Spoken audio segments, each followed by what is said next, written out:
Yasashii couldn't take it anymore and decided he can't go on. The suffering was too much, as was being picked on by the school delinquents.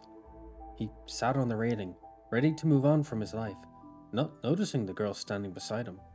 Turning to face him, the girl known as Shinigami called out to Yasashii, telling him not to jump, but in a cold, almost uncaring way. Startled, he almost fell as he snapped towards Shinigami to look at her.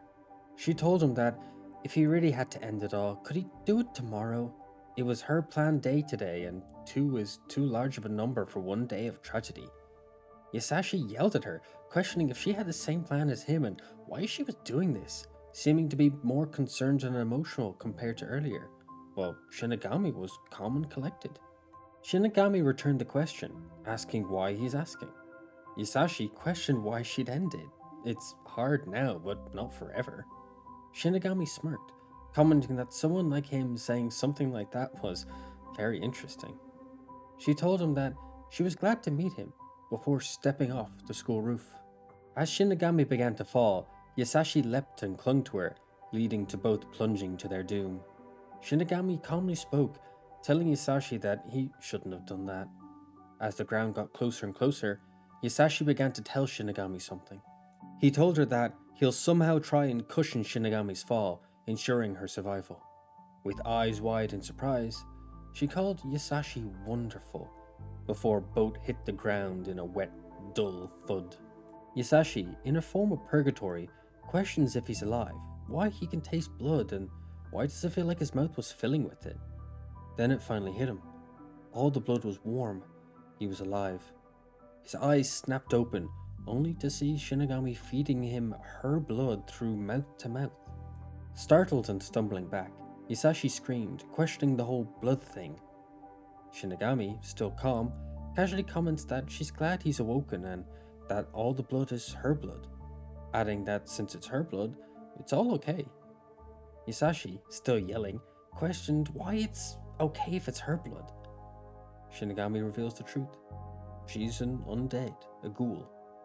Yasashii tried to speak, but words failed him, as Shinigami just watched him, blood still flowing freely from her body. Shinigami, finally showing some emotion in voice and expression, told Yasashii that he's a kind person, so kind in fact that he'd sacrifice himself to save someone else. Despite the blood and horrific reveal of what she truly is, Shinigami looked like a maiden in love. She coolly admits that she thinks she's fallen in love with Yasashii. Suddenly hesitating with her calm facade finally cracking, she asks if they could possibly date. Yasashii thought that there was only one answer he could give to his savior if they asked him out, and that was a resounding yes. Hearing him say that, Shinigami, returning to her cool monotone voice, confessed that she was happy. Thus began their relationship, and they revealed it to everyone by walking through the corridor, arm in arm.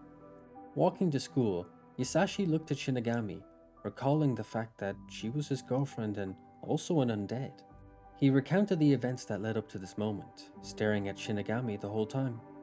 He couldn't believe that his choice on the roof would result in this situation. He couldn't believe that he was alive right now even. The constant staring finally caught Shinigami's attention, who asked what was wrong. However, Yasashii was still in his own head, unable to grasp anything other than how beautiful Shinigami is. Shaking off the trance he was in from her beauty, Yasashii decided that he needed some answers to clear his mind, so he had to start asking some questions. Dropping the ball instantly, he asked why Shinigami decided to date him, rather than any other question that was in his mind, stunning even himself at what he had said. Yasashii began to rattle off all the negative points about himself to Shinigami, as if trying to convince her to break up with him. However, Yasashii felt like his mouth had a mind of its own, rambling on, not saying what he wanted it to say. As he went on, Shinigami seemed to look at him with disappointment on her face. Tired of hearing Yasashii insulting himself, Shinigami placed her finger gently on his lips, silencing him. She asked him not to say these things about himself anymore. Drawing her finger away, she tells him that she will explain why he is so wonderful.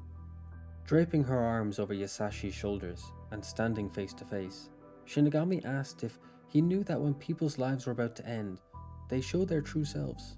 As they fell, She looked into Yasashii's eyes and saw the true him. Yasashii, still not understanding, questions Shinigami to explain more. She added to her original explanation, saying that she never thought she would meet such a caring and selfless person like him, to throw everything away to save a stranger at the cost of his own life. To her, he was captivating, mesmerizing, enthralling, and she didn't care what anyone else had to say about him. Opening her eyes and staring straight into his, it seemed like she was staring right into his own soul. She confessed once again, saying that she loved him, even to the end of their existence. Embracing him, she uttered the sweetest words to him. Meeting someone like him, as wonderful and considerate as him, is almost impossible. The fact that Shinigami even managed to meet him was a once-in-a-lifetime kind of thing. Hearing all this, Yasashii began to think that maybe it's okay for him to live a while longer in this cruel world, or at least that was his thoughts at the time that Shinigami had said all this to him. He burst into tears, thanking Shinigami for her kind words. Shinigami, who was just speaking the truth and nothing more, thought that Yasashii was upset, asking what was the issue and what caused all these tears. Shinigami, while sitting in the park with Yasashii, sprung the most unusual question out of the blue on him. What's his favorite type of woman? Yasashii snapped his head towards her and questioned why she was asking that out of the blue. Shinigami hesitated at first, but admitted that she wanted to be the woman of his dreams, a perfect woman in Yasashii's eyes. So, she wants to start the change as soon as she can to please him. She wants, if it's even possible, for Yasashii to like her back. Yasashii, blown away from what she had just said, asked why she thought that. They are dating, right? Shinigami agreed that they are, but claimed that she doesn't believe that he likes her as much as she likes him. Shinigami believed that she has forced Yasashii to date her. She knew that he was so kind that when she asked him out after saving his life, she knew that he wouldn't refuse. That was what she took advantage of, and that's how she's forced him into this relationship. The weight of that guilt was oppressive, and her heart couldn't take it. She knew that she was a monster, but she couldn't believe that she was such an ugly-hearted monster too. She confessed once again to have fallen in love with Yasashii, and apologized for that. Yasashii was stunned, but while staring at her wide-eyed, he began to explain what he saw in her. What Yasashii saw in Shinigami was a beautiful person. His words seemed to turn the tables, with Shinigami now being the one that was blown away. She questions his words, causing him to try and explain more, but she cut him off. She tells him, with her misery-soaked words, that he doesn't need to say any unnecessarily kind things. Yasashii countered. He doesn't care if she's a monster. Humans have done plenty of horrible things to him. But Shinigami was different. It's the good part of her, and that's what he likes so much. He began a promise that from now on, he's going to put in more effort. He would put more effort into learning what Shinigami liked, and learn what they are like, one by one. A peaceful silence fell over the both of them, giving Yasashii time to question mentally what he had just said. Blushing from embarrassment, he tried to clumsily explain what he had just said, but Shinigami said that he was still a good-for-nothing, still needing her to dominate him. And if that's the case, then she's free to do as she pleases, right? Then, what she wants is to continue liking Yasashii.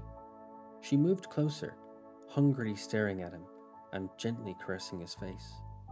Yasashii tried to tell her to wait, that he wasn't ready, as he blushed from ear to ear. Shinigami, who had held back long enough, wasn't having it, and the pair finally had their moment. They had cemented their relationship together, and sealed the deal with lots of lovemaking.